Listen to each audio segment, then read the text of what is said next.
শয়তান, তার নাম কিন্তু আগে শয়তান ছিল না। সে আল্লাহ সুবহানাহু ওয়া তাআলার কাছে মস্ত বড় মাহবুব ছিল, ফেরেশতাদের সর্দার হয়ে গেছিল। আমল করতে করতে করতে করতে তার অবস্থা এরকম হয়ে গেছিল। তার বসবাস জান্নাতের মধ্যে ছিল, অনেক প্রিয় ছিল আসমানবাসীদের কাছে, সকল মাখলুকের কাছে এমনকি সে প্রিয় ছিল ইবাদত বন্দি করতে করতে।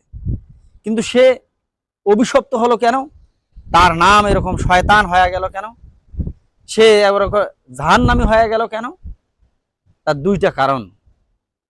এক নাম্বার কারণ হচ্ছে তার মধ্যে জেদ, আর দ্বিতীয় নাম্বার হচ্ছে অহংকার।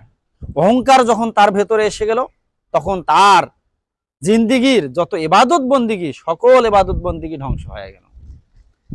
তাই আমরা যারা আছি, আমাদেরও উচিত এই জেদ এবং অহংকার, এই দুই জিনিস মন থেকে একদমই মুছে ফেলতে হবে।